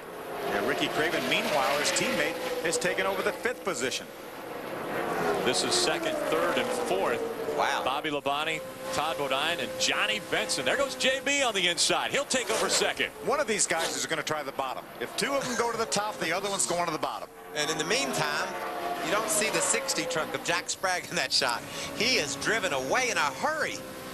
Now is he driving a little too aggressive right now, because we talked about tire wear maybe going away about this time. He might very well be, and we've seen that out of Jack before. He likes to go.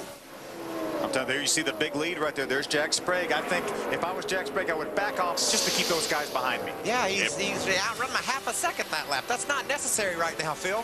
We're going to see green flag pit stops if it stays this way. We'll be back for more. Coverage of the NASCAR Craftsman Truck Series on Speed Channel is brought to you by Chevy. The new Chevrolet is an American revolution. By Aqua Velva. Aqua Velva keeps your face toned and fit. There's something about an Aqua Velva man. And by High Endurance Oils from Mobil, official lubricants of NASCAR. I got to thinking last week that I had the wrong speech, the wrong saying for Aqua Velva. There's something about an Aqua Velva man. That's it. That's it. That's it. Jack Sprague has put almost a half a second between himself and Todd Bodine, but now Todd Bodine begins to reel him in. Todd has closed it up. Jack actually opened up a little over a second lead. Now, right now, it's down less than 3/10 of a second. There you can see that for about 3 truck lengths right there. Todd Bodine making a move on the Jack Sprague. Todd Bodine last found victory lane at Las Vegas, which was another 1.5-mile track. Speaking of Las Vegas, Joey Miller made his first start at Vegas in this 12 truck for DW. I'm telling you, Phil, he's learning more than his brain can process right now. Watch this line he's running. This truck looks real loose to me, and he's running right out next to the wall. That's tough for a young cat. This is his 2nd start. That's tough for a young guy to figure out how to do. He got up to Terry Cook, has no options, no way to really get around him. Terry's running high too, so he decides he'll go a little higher. That worked out great right up to when he hit the wall. You see him wiggle right there. Got a little bit loose. I didn't see him hit the wall right there. I think maybe it worked out great after all. That's a great move. That shows you this kid knows what he's doing. He got himself in a position, drove around Terry Cook, and made up some ground. Watch, he's going to try to do the same thing here to the 14 of Rick Crawford. These are good trucks.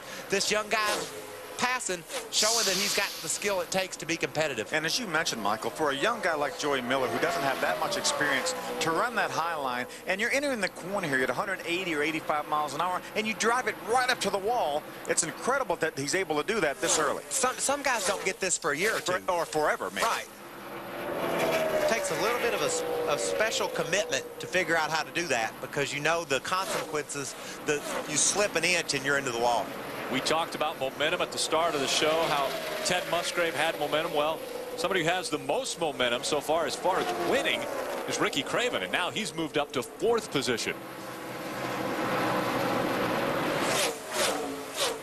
We're hearing that there might be a problem with Todd Bodine's truck. Wendy, what's going on?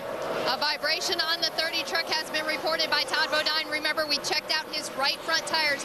Did have cords showing when they took them off the truck last time, so I'm sure they're a little bit nervous. Everybody has their guns, and they're getting ready, but no moves yet in the 30 pit about coming down pit road. Wendy, tell them to pit. Pit. Don't wait, Wendy. Don't wait. I'll tell you. He's running right up next to the wall. If you develop a vibration, it's probably not going to go away. It's probably there for a reason. So he does not need to take any chances with that truck right now.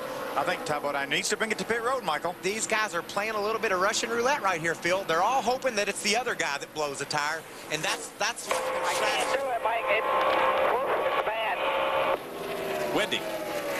You just heard Todd Bodine say how bad the vibration is, but Mike Hillman Jr. is saying 10 more laps. We're going to stick it up. A little too late. Okay, clear to come down. Come down quick. Come on down. We just got the outside wall, Mike. They didn't learn from Ted Musgrave. They did not learn from Ted Musgrave. Uh-oh, Skinner's on pit road.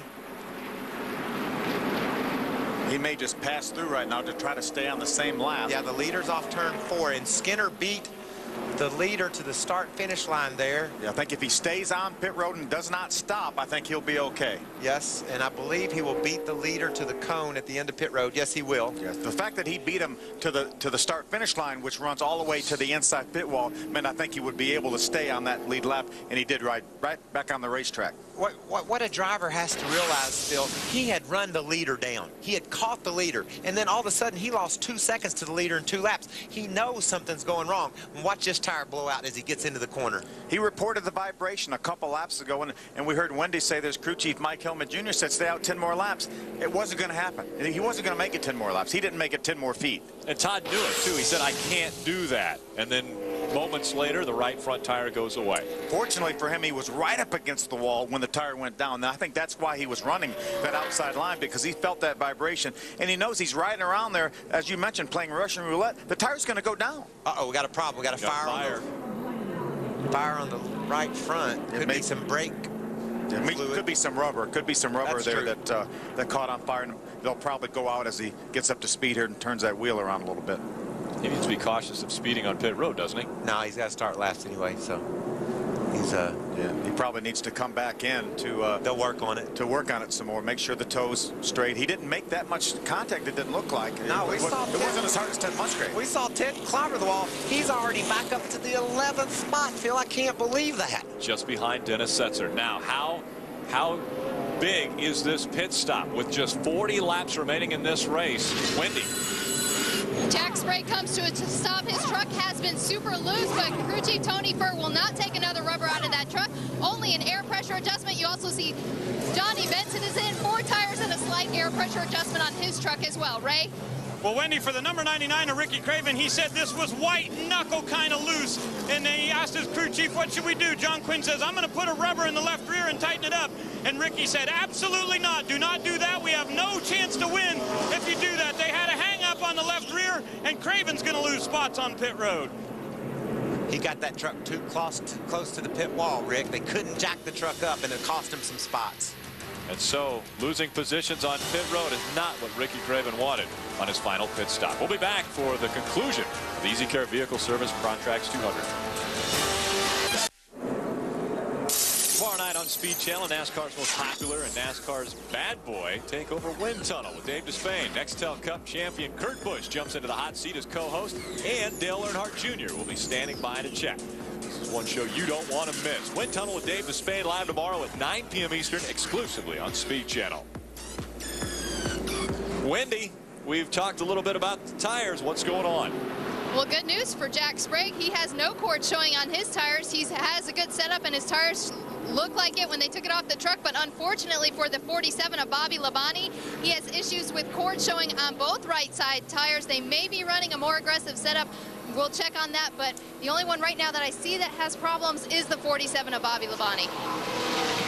Well, they're within the window, Rick, of less laps than they just ran. So I guarantee you, all these crew chiefs, these teams are confident that they can make it to the finish of this race on this set of tires. But at the end of the race, they're going to run more aggressive, won't they? So won't that wear on those tires more? It won't speed it up that much, I don't think. We've only seen 2 trucks have tire problems. You know, if you think about it, everybody else has stayed on this side of the tire problem. And they ran 41 green flag laps this last time. We're going to have 37 green flag laps, assuming we don't get any more caution flags. Ray? Guys, I agree with you there, but a number of guys on the radio right now saying that if we get a caution in the next 10 to 15 laps, we're coming back down for another set of tires. Everybody would love to have fresh ones with 20 laps to go. Oh, yeah. Yeah, that's going to happen. That's going to be cool if the caution comes out in about 10 laps, or if it comes out with 10 to go, watching these cats make up their mind on what to do strategy-wise. I hope they're saving those tires like I suggested they did earlier. It's Jack Sprague just in front of Kyle Busch. Brandon Witt moves up to 3rd. Todd Cleaver 4th. Johnny Benson rounding out the top 5. Kyle Busch goes for the lead. He's the 15 black truck on the inside. Goes for the lead on Jack Sprague, the 60 truck. Man, they must have had a great pit stop. He had fallen back out of the top 5 before that caution. And you know he changed 4 tires. I don't think anybody here would gamble on 2 tires. And Kyle's got that Cup experience. He understands now it's time to go. You know, those Cup races 500 miles long, you might just take it easy throughout some parts of the race. But right now, I want Kyle Busch driving my truck if I'm out there, because he knows how to put the hammer down. This is the 440-mile mark for Kyle Busch right now. He knows there's about 60 miles to go. But it appears that Jack has the truck today. We'll see if he can run him back down and get the win. Kyle opens it up. He opens up about a 6 truck length lead over Jack Sprague. There's that 0-4 Bobby Hamilton. Don't count him out. He's been first and third in 2 attempts here at Atlanta in the trucks. Right around the top of the racetrack, too. God, he likes it up there, doesn't he? Kyle Busch making his 15th career Truck Series start.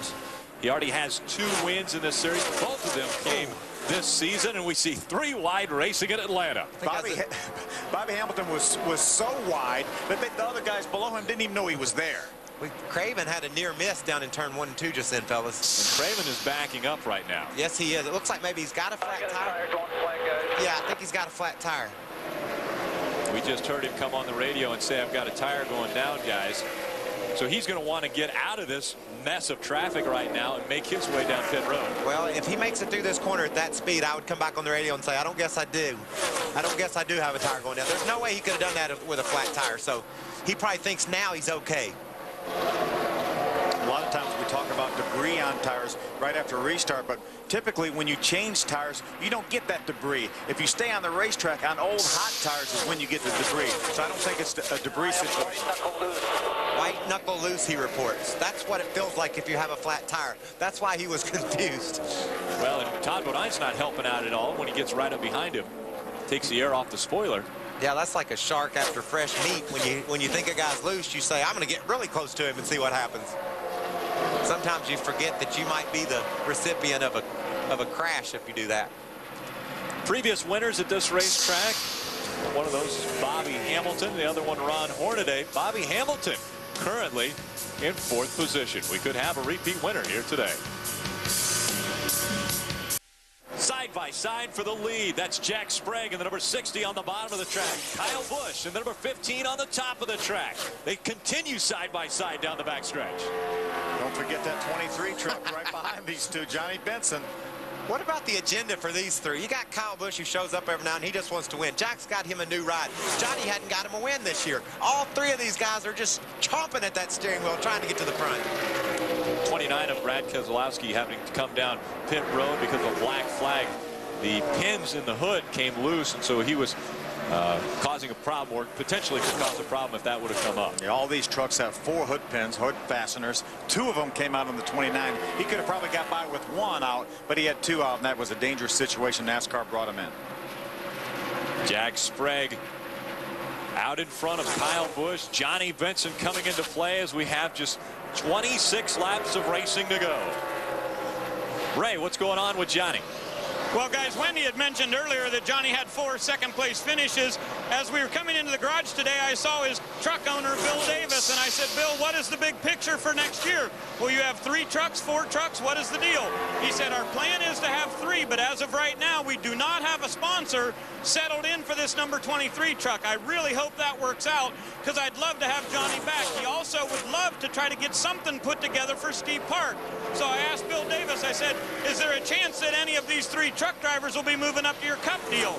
He said, right now, that's not our plan. We're looking at some other options for that 22 car. But he said, for the 23 truck, we're hoping Johnny Benson is back in 06. And Johnny Benson could be our 15th different winner in 2005. He's got to get by 2 trucks in front of him, those of Jack Sprague and Kyle Busch. We'll come right back. Welcome back to the EasyCare Vehicle Service Contracts 200 on Speed Channel. Jack Sprague and the number 60 going by Robert Presley and the number 59. It's a lapped truck. Sprague putting some distance between himself and Kyle Busch. Now almost 2 seconds separate those 2 trucks. This is the biggest lead anybody has enjoyed this entire race. We've got 14 laps to go for Jack Sprague. Something's going to have to change because we've never had this much distance between first and second at the end of the race. So, well, it's not over. I got a lot of, I get a little excited over these finishes in Atlanta. I'm breathing okay right now. I know Jack doesn't want to see a caution, but you got to kind of expect we're going to have one. It always works out here, and it's a crazy finish. What happens now if a caution comes out? You got to pit. It's going to be a nutty finish if the caution flies. Wendy, what's going on with JB? Well, just real quick to add what you just said, Mikey, I talked to Richie Waters, and he said they would pit if the caution came out. And when I asked Tony heard the same thing about Jack Sprague. He said, no, I don't think we'll pit if the caution came out. Now, I do want to add our third place guy, Johnny Benson. He's had a neutral setup today, but he has problems with his tires all day long.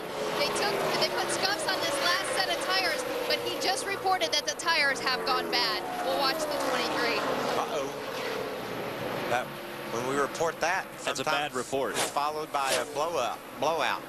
And a caution, which I'm guessing some drivers would love to see right now. Some drivers would love to see. I know there's probably about 25,000, 30,000 folks sitting here in Atlanta that'd like to see that. Jack Sprague would be one of the drivers that would not like to see a caution flag. He's got over a 2-second lead now, almost 2 3/10 of a second over our second place truck of Kyle Busch. And he is hammering it, Phil. He is driving away from him about a half a second a lap. So Jack's just hoping it stays status quo.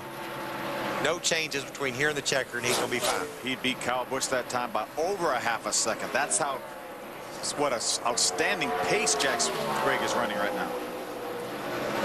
Kyle Busch falling off of the pace. Almost 3 seconds separates Jack Sprague from Kyle Busch, and you can see the distance between the two trucks. No trucks in between them, but a lot of distance between the 60 of Jack Sprague and the 15 of Kyle Busch. A little over 2 miles an hour that time. Jack Sprague was faster than their second place truck of Kyle Busch. Johnny Benson is closed up right to the rear bumper of the 15 of Kyle Busch. When you're Jack Sprague right now, Phil, you're just thinking, please, no caution. Nothing happened between now and the finish. We're getting a report that the 15 truck is calling that there's debris on the racetrack, which if you're struggling out there, that's what you're normally going to say is there's something on the racetrack. You remember that number 30 truck, Michael, that hit the wall here not too long ago? I do, Phil. He's running 5th. Jack Sprague looking to be our third different winner at Atlanta Motor Speedway, but we've got to look at the big picture. Big picture being the points championship. Dennis Setzer coming into this. Dennis started in the 6th position. He dropped back to 14th is where he's running right now. And the person that he is competing with is Ted Musgrave. Musgrave is in front of him even after hitting the wall very hard because of a blown right front tire. Musgrave currently running in 8th position. 75 points separate those two. Musgrave's slow, though, Rick. I told you earlier, when he had that crash, it was going to put a premium. He's got a right rear flat. See it right there? Smoke coming out of the #1 Mopar Dodge. And so Musgrave coming off of the pace. This could be monumental. The caution comes out. Inside of 10 laps to go. What are you going to do now, Michael? Take a deep breath, please. Phil, I've been so good today. I hadn't really said anything dumb. I'd just soon not comment right now. I think they all pit. You think they all pit? I think they all pit. We're going to restart with 3 or 4 laps to go, possibly, and you think they're all going to pit? No. Now, I think some of them are going to pit. When you say that, there are 18 trucks currently on the lead lap. And so if you do pit, if you're up front, you could possibly start 18th. Can you make that up in 3 laps? You're not going to be the only truck that pits. Right. If I'll tell you, if Jack Sprague comes down pit road as our leader, I'm not sure that they all won't follow him. But maybe somebody running 14th or 15th may decide to stay out and say, hey, let me roll the dice here. 4 tires. Yep. I'm thinking they're all going to pit. Every one of them. I'm going with that. Just heard 4 tires. Yep. That was Kyle Busch, I think, that said that. So it's going to be interesting to see if Jack Sprague comes down pit road. I think we know that Kyle Busch, their second place truck, is going to come down pit road. I didn't need. This is crazy. I don't even. We're coming. There you have it. That's Kyle? That was Kyle Busch saying we're coming. I bet you Jack stays out. If he stays would be out, a sitting duck. He's going to be a sitting duck. I don't think he can win this race if he stays out, and most everyone else pits. I think he stays out, and then some of the back markers stay out with him, and Kyle never gets to him. Well, there goes Kyle Busch. That's how it's going to land. Johnny Benson also stays out, as does Tom Bodine, Todd Cleaver. Now it's going to be hard with so many trucks staying out for Kyle Busch to get back to the front. Wendy. Last minute call, the 60 of Jack Sprague did decide to stay out, but Kyle Busch isn't. He desperately wanted an air pressure adjustment on those tires. It looks like they are going to do a 4-tire stop on the 15, Ray? Well, Wendy, Dennis Setzer will be coming down pit road, and he has to go around Joey Miller's number 12. He has no problem with doing that. They are going to go down on the wedge on the left side here. Now, here's the thing. When they saw Musgrave have the problem, they decided they had to pit here. Setzer's going to try to have a good finish. Back to Wendy. Ted Musgrave finds himself sitting on pit road as the crew is now around on the left-hand outside. He did have a flat right tire, and they chose to do 4 tires since the caution did come out. Genie originally was just going to put 2 on, but they did put 4 fresh stickers on that machine. It's a fight to the finish. We've got a great points battle going on between Ted Musgrave, who is definitely on fire, and Dennis Setzer. We'll be back for the finish. The NASCAR Craftsman Truck Series on Speed Channel is brought to you by Craftsman, celebrating 10 years tough. The NASCAR Craftsman Truck Series. By Dodge. You can take life as it comes, or you can grab life by the horns. Dodge. By High Endurance Oils from Mobil, official lubricants of NASCAR. Wendy, what's going on with Jack Sprague and that team? A gutsy move by our leader and his crew chief, Tony Furt. Tony, why did you decide to stay out when we saw Kyle Busch come down pit road? It's a tough decision no matter what you do right here. I think our best chance of winning the race is staying out. That's what I'm going to do. All right, they're going for broke here in the 60 pit. Fortunately for him, we've got 7 other trucks that stayed out. The top 8 stayed on the racetrack. Ray? Well, Todd Cleaver wanted to pit, and his crew chief, Mike Beam, said, no, we're rolling the dice here. If we get 7 or 8 guys that stay out there, no way they're going to come up here and catch through all of us. So that is their strategy as we will restart here on 127. Is that correct, guys? They decided staying out might be their best bet. Okay, and I think that's a good call, considering he got the help he was looking for. You know, he did what he thought he had to do to win the race, the 60 truck, by staying out. And then luckily for him, 7 other guys stayed out with him. But when they get to turn 1 with a single file restart, I hope we can get a camera on Kyle Busch. He's got Chris Wimmer and Terry Cook right in front of him, then David Starr. Then he starts working on the top 5. He could be in the top 5 before he gets back here. And remember, on new tires, he can probably run wide open here. Jack Sprague and those other trucks that stayed on the racetrack will not be able to do that. You mentioned he may be well inside the top 5 by the time they get back around here to complete 1 lap. 1 lap, and I don't think he can catch the 60, but he can get to 2nd easy enough. But the 60 doesn't have any traffic. You watch him when he gets to this first turn. He's going to go where there ain't. That's what I like about Atlanta. You can go where they're not. Well, remember, at the start of this race, Kyle Busch started 5th. At the end of 1 lap, he was leading. Well, you just watch this. Green flag flies. Here we go. He got 3 laps of racing to go. That was one of them. Now he's going after Terry Cook on the inside. Again, he's going to hold it down. He's going to hold that truck wide open. He drives by Terry Cook. Now he's going to look to the outside of the 75 of David Starr. There he goes around Starr. Not a lot of room. He gets very close to the wall as he goes down the backstretch. Ricky Craven just in front of him. Here comes Bobby Labonte and Bobby Hamilton right behind him. They're cutting a trail to the front. And look at the closing rate. Kyle Busch goes by Todd Cleaver. As they go by the tri-oval, Kyle Busch in 4th position. I'm telling you, he's got 2 laps to go. He's not that far behind. I think Kyle Busch is going to win this race. He beat him a 2nd that lap. Over a 2nd, Phil, coming through traffic. He outrun the leader. Now he's driving around Tom Bodine for 3rd. He might be leading by the time they take the white. As you mentioned, he's got fresh tires. He can go where they're not. And he is wide open. Some of these guys having to feather the accelerator as they come by the start-finish line. 1 lap of racing to go. Jack Sprague just in front of Johnny Benson, and Kyle Busch has moved to 3rd. He needs to get one on this corner, and then he needs to get our leader, Jack Sprague, the next corner. I think he's going to do it. On the bottom of the racetrack, Kyle Busch able to hug the white line as he goes through 1 and 2. Down the backstretch, Jack Sprague will try to block. Can he block Kyle Busch? Kyle Busch looks high. They go through 3 and 4. Here comes Jack Sprague up high, and here comes Johnny Benson. Benson's going to slide out of 4. Sprague's going to slide out of 4, and Kyle Busch is going to win this race. What kind of finishes can we have here? Bobby Labonte got hit hard by the 50 truck. And then the 75 came along. But what amazing finishes we've had here at Atlanta. Almost coming out of 4. They were 4 wide. Johnny Benson got loose. He started to spin. Jack Sprague got loose. He started to spin. Kyle Busch drives right by. We see Bobby Labonte climbing out of that 47. A very good sight to see him able to get out under his own power. Great to see Bobby. He's limping a little bit. He took an awfully hard shot right there. Awfully glad to see Bobby out of that truck. Now, I told you it all was going to get crazy at the end. We can't help it. It always happens here in Atlanta. It doesn't get a whole lot crazier than that, I don't think. Kyle Busch did have time. Those fresh tires allowed him to pass all 8 trucks. He wins this race. Look when he ran his fastest lap of the race, Phil. the next to the last lap. Passing trucks. Unofficial results have Kyle Busch up on top. Here we see the race. Jack Sprague getting sideways. Johnny Benson getting sideways. Bobby Labonte involved in it. Todd Bodine comes through unscathed.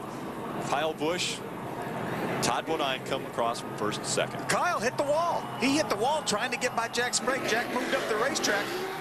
Kyle Busch wins this race on a tremendous drive over the last 2 laps. Let's take a look at it again. Watch. He's going to hit the wall, trying to give Jack Sprague some room. Bobby Labonte makes contact with Jack Sprague. Johnny goes through the infield. Here comes Todd on the racetrack. Todd finishes, I'm not sure, because the start-finish line goes all the way from the outside wall to the inside wall. So Johnny crossed the start-finish line in the grass. They've moved him up to second.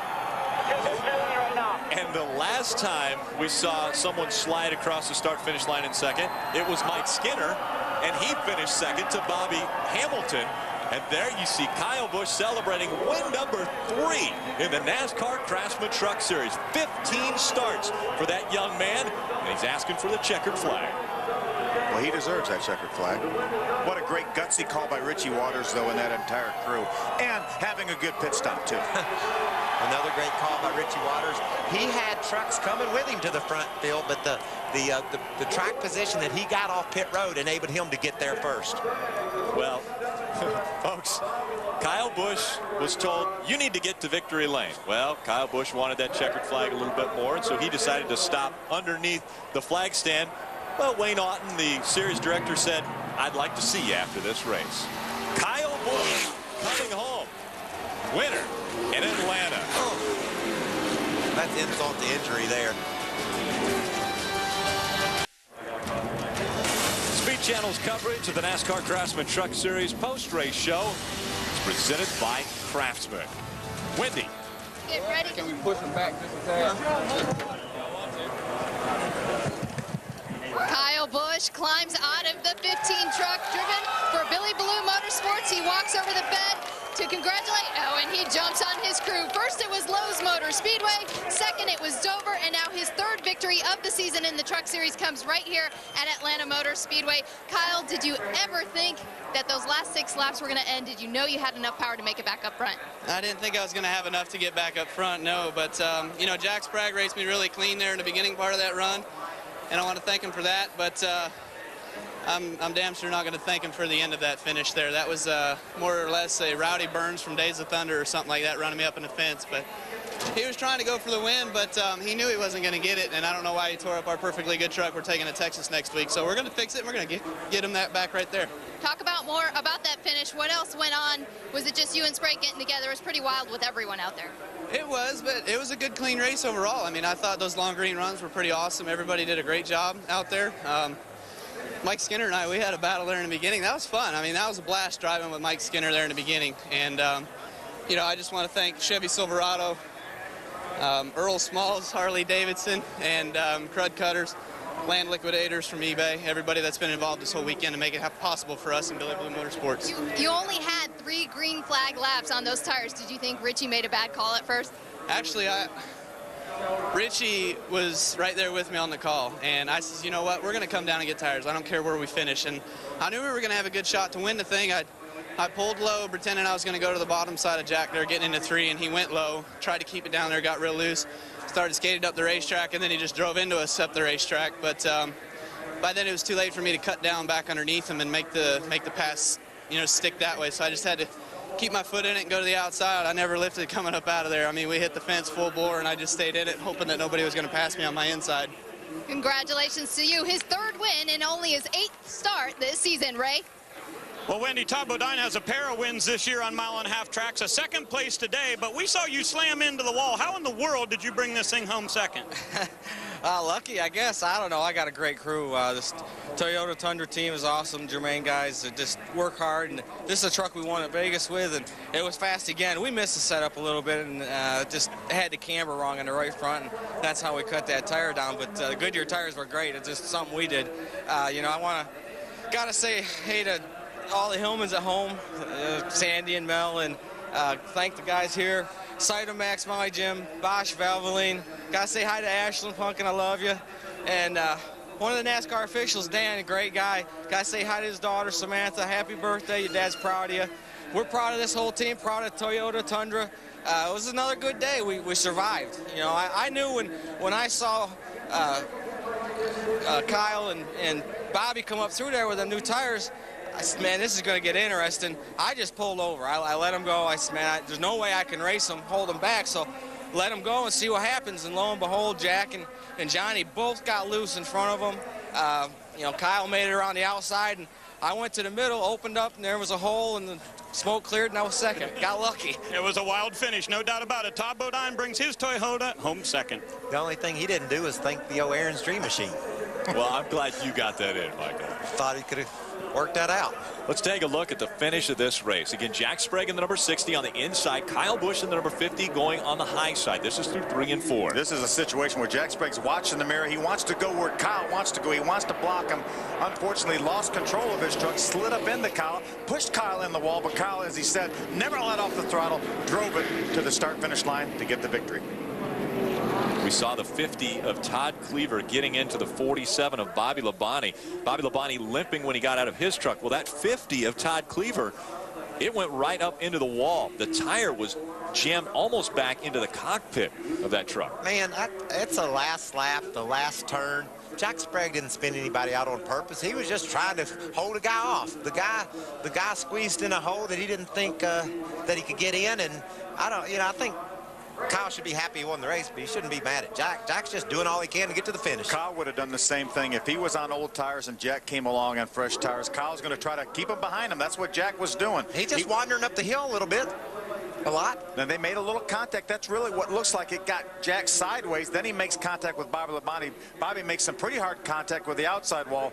And then here comes a real shot. You see Todd Cleaver, the 50 truck, the white truck, makes awfully hard contact right in the door of Bobby Labonte. Here comes David Starr. He makes some contact with the front of the 47 of Bobby Labonte.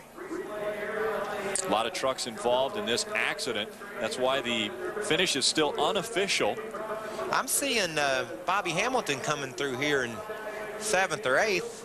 Is this Bobby Hamilton sliding? See if we can look over here in the grass. There goes Johnny through the grass. There's somewhere along in here, Bobby Hamilton comes through. There's the start-finish line right there. Here comes Joey Miller, Ricky Craven. There's David Starr, hard contact with the 47 of Bobby Labonte. I bet you Bobby Labonte was saying, would y'all quit it? There's a wall. And that wreck just continued. There you see Todd's tire. There's Bobby Hamilton right there. That's where look at Todd Cleaver's feet are supposed to be. Look how far towards the firewall that tire. The results will definitely change. They've got Bobby Hamilton down right now in the 17th spot because he came through in the grass. But he actually finished probably about 8th or 9th, maybe even 7th. And NASCAR will review the tape here. They have a camera right at the start-finish line on the inside of the racetrack, inside the pit wall, and they will be able to look all the way across to the outside wall, and they'll be able to determine who came across when. Hamilton's probably going to be about 7th or 8th. Let's ride along. This is Bobby Labonte in the 47. Hold your line, low, straight ahead. There's a wall. Now listen. I'll tell you, it just about knocks the wind out of you just listening to that. Me and you especially. Yeah. We've felt that. We've felt that pain before. Here comes David Starr. Keep coming, stay low, stay low, stay low, stay low, stay low, stay low. Keep coming, stay low. Oh, nowhere to go. Yeah, he wanted to stay low, but it looked like the 38 of Brandon Witt was right beside him, so David didn't have a whole lot of choice. He wanted to get to the start-finish line. Unfortunately, he caught up Bobby Labonte also. Did you hear his gas pedal there? He was coasting for a minute, but then he saw the start-finish line. He got back on the gas, and then the oil went everywhere. He couldn't even see where he was. Kyle Busch in victory lane for the 3rd time in 2005. Pictures and celebration continuing in victory lane for Kyle Busch. Today's Mobil 1 move of the race is brought to you by High Endurance Oils from Mobil, official motor oil of NASCAR. And this could be any part of the end of this race. Kyle Busch coming across the start-finish line with 1 lap to go. He was in 3rd position. He's got to get by Johnny Benson as well as Jack Sprague. He makes light work of Johnny Benson in 1 and 2. And Phil, you said it best. He's got to get around one of them in this end and one of them in the next end. But the one on this end down here is a little more eventful than the other one was. Unfortunately, they're going to make a little contact. Kyle's going to bounce off the wall. Jack's going to get turned around. Watch this. Here's Jack sideways. He clips Bobby Labonte. Johnny's sideways. Heads straight for the grass. Todd gets by. And here comes Todd Cleaver. He hits the outside wall before he hits Bobby Labonte. See Joey Miller there in Darrell's truck, got him a top 10 finish, a great run for that kid. And I just thought it was interesting. Jack tried to run him up the hill as far as he could to slow him down, and he lost his truck in doing so. Wendy, what is ask Jack what happened. Oh, I sure will. You would never guess that Jack was leading on the white flag, and then 15 just came out of nowhere like gangbuster.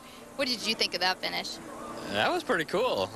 Didn't work out quite the way I had it planned, but, you know, I knew when them guys stopped for tires, I wasn't going to stop. There was no way. I was a half second faster than the rest of them on the tires we were on, and I didn't want to have to come from that far back. I didn't think it was possible, and if they could have held them up, if Johnny could have held them up one more corner, I'd have had it made. But, you know, I run the last 3 laps wide open. I just wasn't sticking as good as he was on the new tires, and come off 2, and I seen him coming, and it looked like he was going to the inside, so I went into 3 in the middle. I figured let him have the bottom. At least maybe I'll have the momentum, and I can still win the race. I'm not in the points battle to win the championship. I wasn't going to live. It was win or wreck, and all of a sudden I look in the mirror, and he's outside me and pulling me around, and there was nothing I could really do at that point, so I just stayed in it wide open and didn't lift, and somehow I made it through the grass, crossed our finish line in 4th. But man, I got to thank the Weilers, Toyota, and Tony. What an awesome truck. I mean, dominated the second half of this race. It was a lot of fun, and we're going to get our share of wins. Like I said, he was going for broke before the green-white checkered, but he'll go home 4th in the record books today. Ray?